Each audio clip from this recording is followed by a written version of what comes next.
Today we're going to be covering the Bad Randoms challenge. This video is quite late. You've probably seen tutorials already. This isn't really a tutorial, it's just showing you my personal comps. We got some good ones at the end, some fun ones, so if you want to watch, then go ahead. This is going to be a breakdown, just overview of the maps and stuff and why my comps work that I did with a friend. We couldn't find 3 people, so we did search for a team, which isn't bad if you can get some half-decent people who will listen to your ball recommendations. So yeah, this is a 10-win challenge. Each mode is 2 wins, which is quite refreshing because you can play lots of maps. You can play 5 different game modes maps, and you get the cool Bad Randoms spray at the end, which is yeah, it's pretty good. So anyway, without further ado, I'm gonna start. Okay, so first we have Knockout Out in the Open. This is a fan-made map made by the creator Ascend. So the thing about this map is that you can get into 3 lanes at the start. You only really have 2 lanes unless you're playing Eve, like I did. Okay. So with this Eve comp that I played, Eve can go through that water over there with Byron behind. So yeah, we played Eve, Byron, and wait, who else did we play? Eve, Byron, and Crow. Oh, yeah, Eve, Byron, and Crow. So Eve goes through water. Byron can stagger behind with the jump pad, just so they don't get group killed. And Crow will just go on to the side. Eve can go a bit aggro because Byron's just behind healing the whole time. But obviously, if Crow falls back, then Byron will need to heal Crow as well. But Byron can also help to push. So what Eve wants to do after you go through that water is you want to stay by that bush just there. And if you have the speed gear, Byron and Eve should have the speed gear so you can dodge. And then Eve wants to go a bit aggro to try and shoot the opposite bush. Crow wants to try and win the lane so he can start pushing as well, and then you want to push them back, get those kills while they're in that bush there.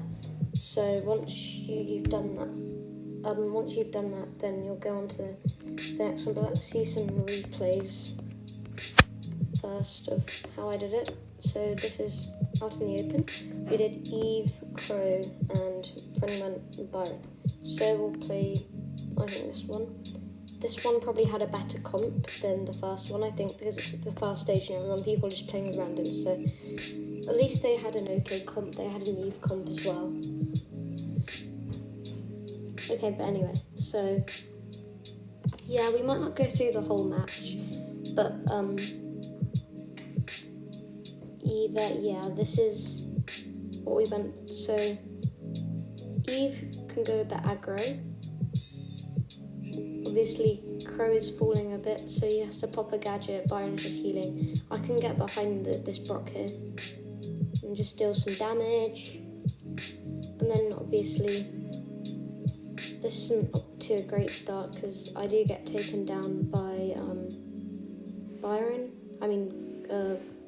Brock, but that's fine because we've got Crow here pushing him a bit and Byron just behind. This is for when Byron should start pushing as well instead of just healing, because he can be quite annoying with the piercing shots especially. But unfortunately the bushes are coming. But obviously amazing play by the Crow. Well, because Brock obviously can't attack while he's in the super, so yeah, that was nice, quite a nice takedown. Now interestingly, do they have speed gears? I'm not sure if they have speed gears, it looks like it, but they're using the speed gadget anyway. I personally don't understand why they're doing that if they're using speed gears, but yeah, anyway, so this next one's quite an easy takedown. It's just, yeah, Crow jumping. Yeah. So yeah, let's look at. Okay. Next, we're going to go into Hot Zone, which is Ring of Fire. It's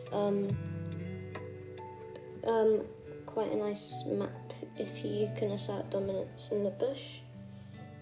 Opposing bushes, you have two main parts of bushes right here. Usually you would be able to play Eve just because of like the damage and like the water, but I wouldn't say that's good when at the moment there's lots of Ricos, lots of, you know, like Tara can quite easily get an E from there with the super. But anyway, if we went Rico, because Rico's quite good at scanning bushes, and then obviously Tara, amazing at scanning bushes, and then Belle is quite a good mid because the damage, you can get some snipe shots as well, and the bouncing is quite good. So where are we? Yeah, so we went Tara, Belle, and Rico. You could have gone Jessie instead of Belle, but it just wouldn't have been as good because firstly, Belle shoots quite quickly, so you can get some quite easy shots. She also does more damage in the first shot, which is more important than Jessie's overall bounce, because once they're in their bush, they're not going to group up as much. So yeah. But anyway, they've got Dynamite, Janet, which could be quite good, not really the best, and Leon also okay for the bushes, but not really for keeping the Hot Zone. So yeah, I've got my super. Unfortunately, I'll make a mistake. I go back, which means the Janet can just kill me there. So yeah, that's my bad. But we're up to nearly about, I don't know, 70% now. So they can't really do anything because Belle's such a strong mid here. Once you've got the bush control with the Rico as well. So yeah, that's quite toxic. So we end up winning that game, and just to repeat, that's what happens in the next game as well. So yeah, you can get control of the bush quickly, and that's how it goes. Okay, jumping into the next one, which is going to be Snake Prairie. Wait, one sec. Snake Prairie, obviously, people love Snake Prairie because it's such a fun map to play. Anyway, so Snake Prairie it was added back to rotation because it keeps going in and out with these new map rotations, but it's back right now. So Snake Prairie, you could go one of these weird nanny comps, which can work, I guess, but we decided to go more usual comp, a safer comp, which is going to be Bo, Mortis, and Bonnie, which is obviously new because Bonnie's quite relatively new. So the reason we went Bonnie is also quite long range, and the bush in Snake Prairie these days gets destroyed quite fast. And the thing with that is it's very useful when the bushes are destroyed, because long range is amazing for just keeping them at their base and pushing them. I don't know what they're playing here. Barley, Edgar, and Colt. But anyway, so then we went Rosa, Bo, Bonnie, because Rosa, the slow gadget at the start, we can quickly get the star. So I think I said that we played Mortis. I think yeah, we didn't play Mortis, but you could have also gone Mortis because Mortis could have dashed for the star at the beginning instead of Rosa having to use the gadget, but it's fine. So the thing about Bonnie again is once she's in her super, she can like get close up to people. But yeah, Bonnie right now is just gonna get some snipes. Basically, I've placed my mines because we can quickly get some charge off the totem. So Edgar's gonna get to half health, which is quite good.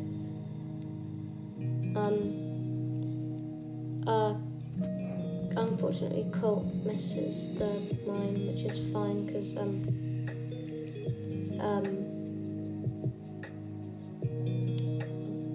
yeah, I go down too. Never mind. But anyway, Edgar taking up some more damage from that mine. But yeah, we've got enough stars, so we can just stay safe here. And yeah, the mine's also very good, and obviously Bo's extra vision star power nobody's going anywhere without you seeing.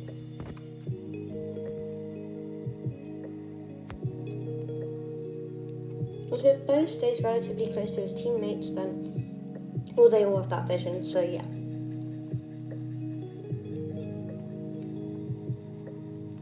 Yeah, and that's the game. Okay, and next we've got stage 4, which is Gem Grab Deep Diner. This is quite a well-known map now. There's lots of walls here that you can use. Obviously you don't really want to fall back behind walls, but if you get control of the walls in the centre, then that's really useful. Obviously the bush is there. If you can pick up on that with some speed, gears, and just camp around the gem spawner and push from there is really useful. So we went for quite a strong Janet comp here. Janet Sandy Ruffs.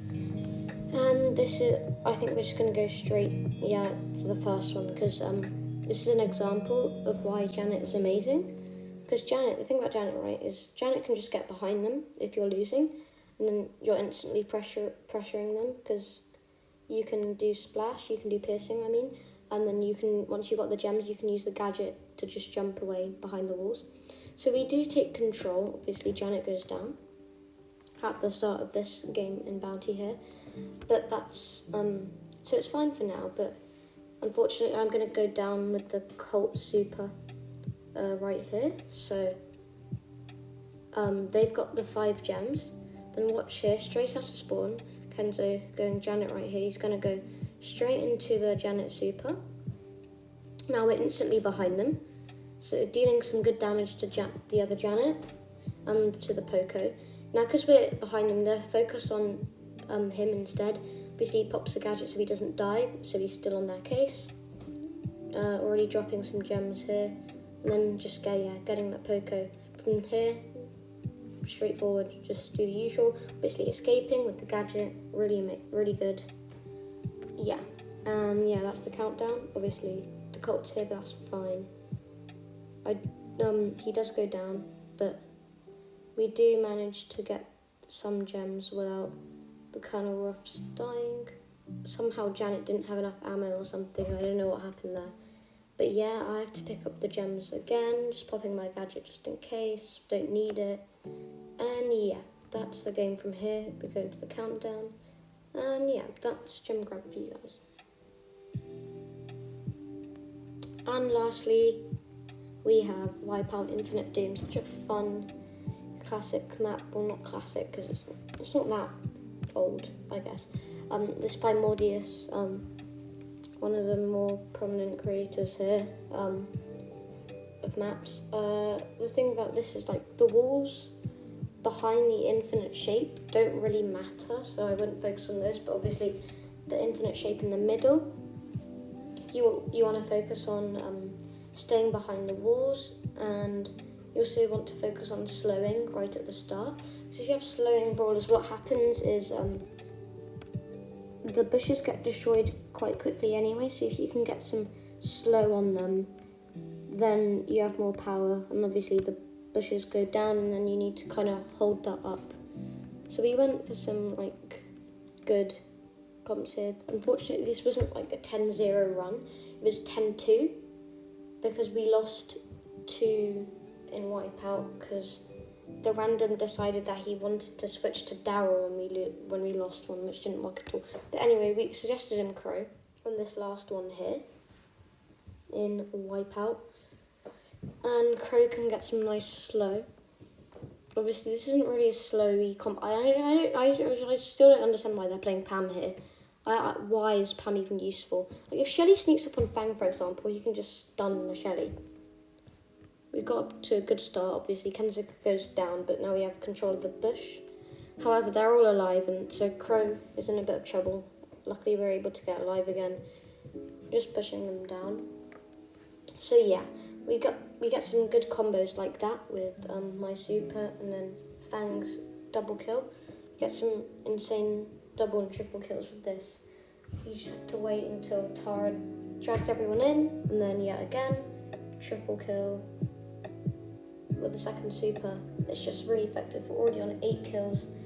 It's a very good method for just any wipeout Infinite Doom, be it challenge or not, any trophy range. If you go for that, then it will work. You might not want to use Crow though. It really depends who you want to play. If you want slow, or if you just want like area dominance, maybe BB. We also consider playing BB. My healing shade's still somehow alive, but then anyway, taking down that last kill. So guys, that is that challenge, and I hope you beat the challenge yourself. And obviously, if you didn't follow this guide, I hope you enjoyed seeing my comps as well. So yeah, that's going to be the end of this video. Goodbye.